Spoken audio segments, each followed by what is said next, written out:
I'm Julie Cordua, CEO of Thorn. At Thorn, we work to change the way the world responds to child sexual abuse in the digital age. I'm Vivek Rathi. I'm the Global Vice President of Finance at VisionSpring. We are an organization that provides eyeglasses and vision screening to underserved populations through our global programs.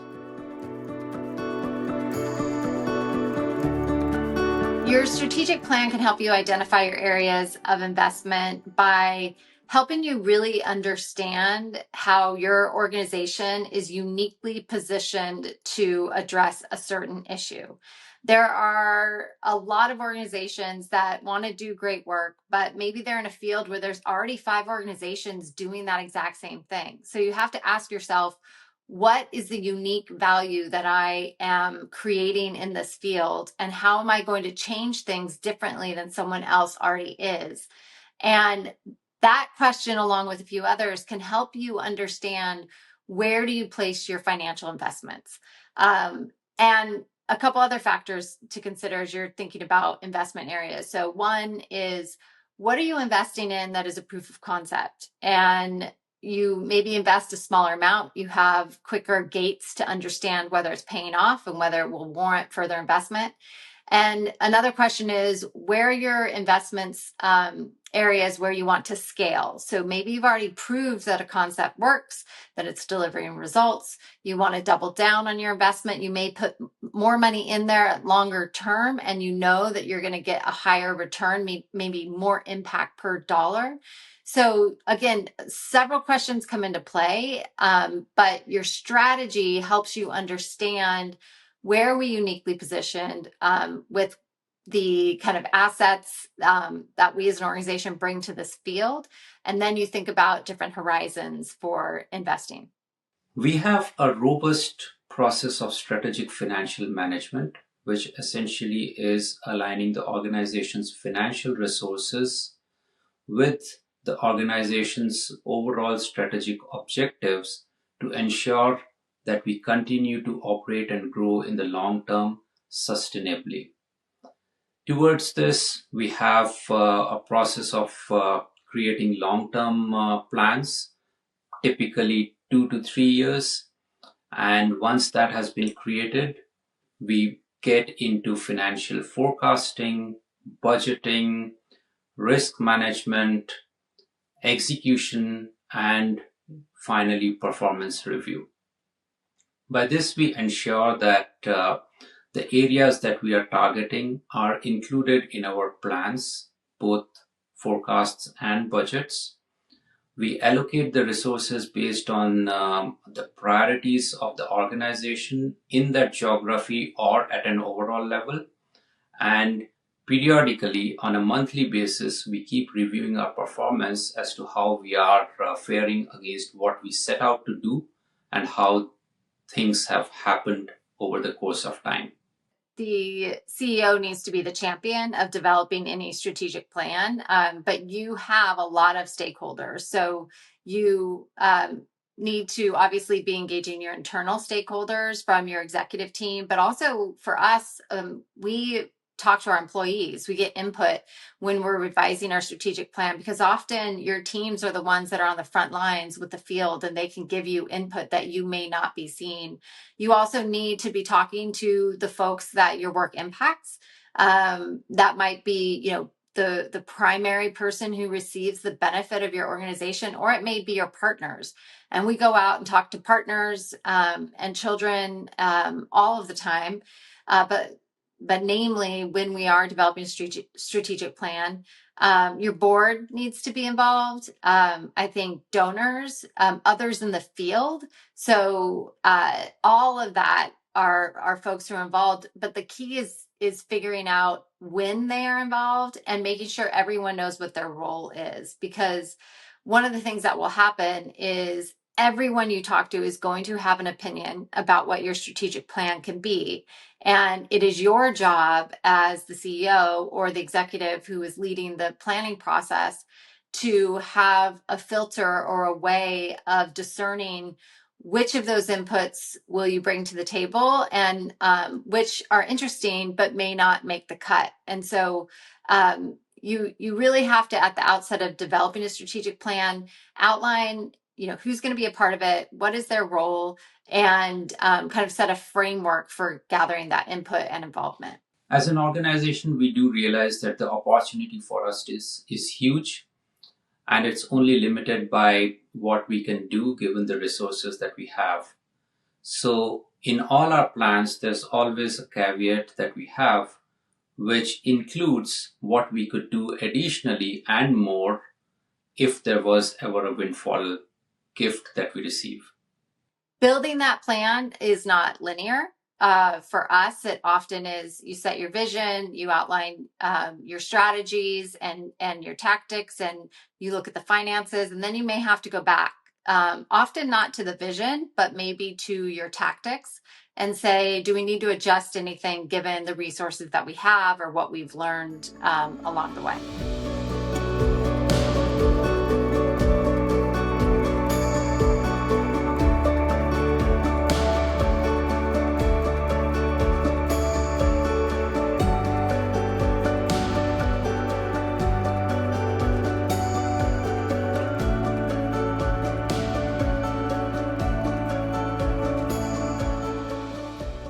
Given that we have limited resources, we ensure that we maximize the impact for every dollar that we are spending. And we do this by carrying out a comparative analysis of the impact that we create versus the investment that we make in every geography. That really helps us allocate our resources to the most productive use by ensuring that we are comparing costs and investments in different geographies, creating the impact that we desire to. We are able to divert our efforts and financial resources to those geographies where we see the impact is maximum. So I think it's really important for organizations to create a culture where people can try things and not feel like they failed if it didn't work. It needs to be a learning culture. And there are a lot of different ways you can help encourage that. Everything from showcasing R&D to doing retros so the whole team can have a moment to reflect on what worked and what didn't. We do that a lot at Thorn. And one particular example, probably 7 or 8 years ago, we built one type of technology that we thought would be part of our victim identification portfolio, and it didn't really fit there. It didn't succeed. It wasn't adopted broadly, and it sat on the shelf for probably about a year. And then we realized that trust and safety teams at tech companies could use that technology to help identify abuse on their platforms. And so we picked it back up, obviously needed to refresh it.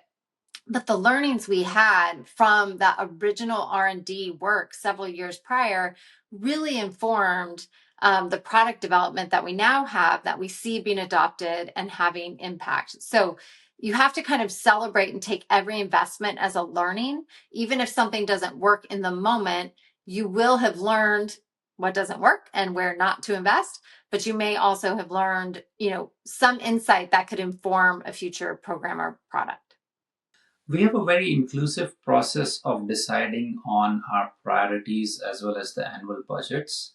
It really begins with the leadership team setting the agenda for the year, which is based on the long-term strategic vision and plan.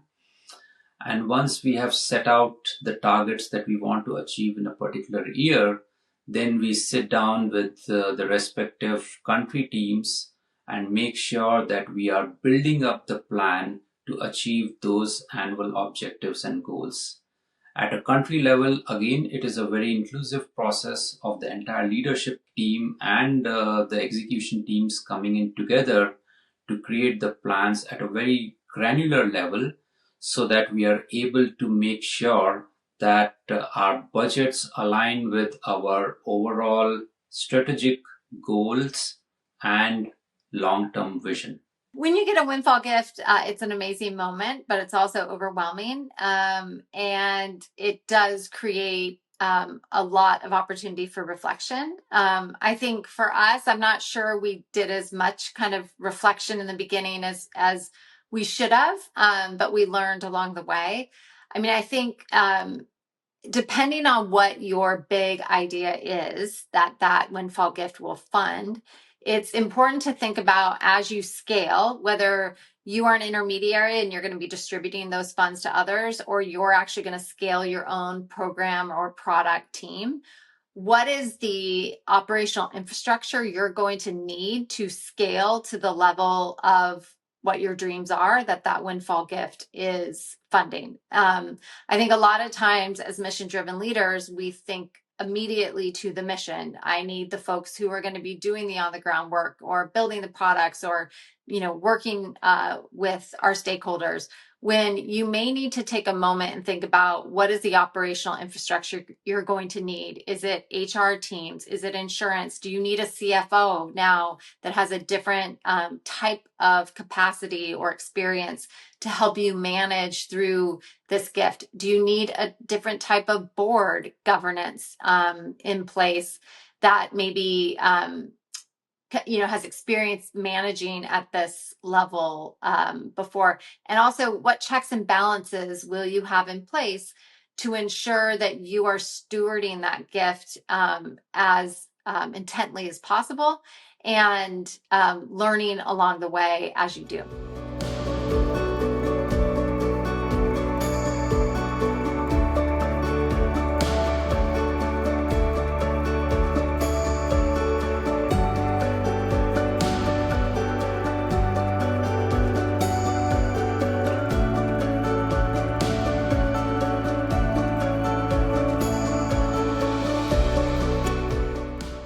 We follow a very methodical budgeting approach that we have developed over the years.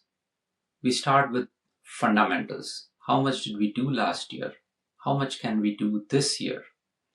And based on that understanding and experience, we develop SMART goals.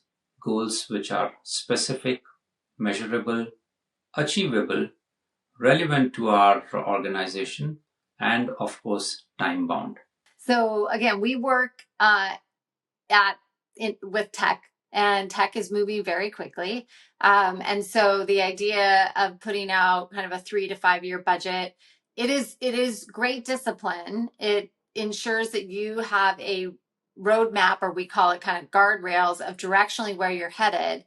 But again, I talked a lot about, we have a learning culture. And so we value the ability to invest, learn, iterate, change along the way, all if we're headed towards our North Star. And so that means our budget may change. And one of the most important things to do is match your donors with your culture. And so when you're cultivating big gifts or you're cultivating donors, explain to them how you operate and that you are this learning culture and that you work in a fast-moving environment, that you are committed to your 5-year vision and your 5-year strategy, but your tactics along the way may change. That may mean more investment at one time or less investment. For us, when we received our first windfall gift, we didn't account for the fact that we had to quadruple our team in the first 12 to 15 months. And that wasn't going to happen overnight. So we assumed we'd be spending a lot more money immediately, when in actuality, hiring and onboarding 75 people during a global pandemic was a lot harder than we thought. And so our spend was a lot different. But I think if you set expectations up front, you build trust, you report frequently, you communicate when changes happen, and you're very transparent, that it is okay to change budgets along the way. In terms of our budgeting, our approach is first to estimate what is going to be our impact. How many eyeglasses will we distribute? How many screenings would we do? How many people would we reach out to? What are the programs that we would like to work upon? Which one would we prioritize over others? And based on that, we work out each and every element of income and expenditure related to what we want to achieve. And that helps us prioritize allocation of resources, to the right channels and right segments in order to achieve our annual goal, which of course is a part of our long-term strategic vision. The more that you can be honest and open and clear with donors from the beginning that this is your strategy and here's all the reasons why you believe in it and here's your plan, and that X, Y, and Z may change, and if they do, you will come back to them. That sets the stage for when you need to come back to them. The door is open. And someone shared this with me very early on, and I think it's good advice. If you have bad news, communicate it clearly and directly at the top of any conversation, and then make sure to follow it up with what your plan is to address it. Even if your plan is, we need 6 weeks to figure out what our evolution will be, but let's have a call on this date. And so I think it's important to be, this speaks to being on top of your financials so that early if something's going to change. And for us, when we've talked to donors about budget shifts, we have seen support across the board. We haven't seen any dramatic decrease in giving, but more really an openness to understanding and helping us kind of problem solve or evolve along the journey. As the conscience keeper of the organization, the finance function is responsible for bringing in the specific finance lens to look at all the numbers end to end. In another word, I could say that we bring in the financial conservatism whenever we are looking at a plan to make sure that it matches up with what we have done in the past and what we are looking to do in the future. If there's anything which is kind of out of trend or extraordinary, we tend to sit down and discuss with our partners as to how that would be achieved. Is the plan looking reasonable? Is the plan taking into account risks that could happen? How do we mitigate those risks? Are the numbers looking too bullish or are they too conservative? We try to bring in a rationality in the entire discussion and planning for the year. Making a budget goal realistic is anchoring it in past knowledge. And also you can look at, market trends, and you can look at kind of best practices in your field if it exists. It's harder to make a budget realistic when you are entering an unknown territory. And I say that from the place of our audacious project was we believed that we could build software that would scale globally and that we could build an earned revenue model off of. We had a pricing structure for those products that I look back on now and kind of laugh. But so that budget did not pan out at exactly how we thought it would from the earned revenue part of things, but it panned out differently, also very good, but very differently than we had intended. And so it's hard. It depends on if you're doing something that you've already done over and over again. Base your budgets off of your known variables and, update it on a regular rolling forecast. If you are entering the unknown, you have to take a bit of a leap of faith, given, as much as you can know, but then you have to really be checking on it on a regular basis, monthly, quarterly, and annually, and updating your assumptions as you gain more knowledge.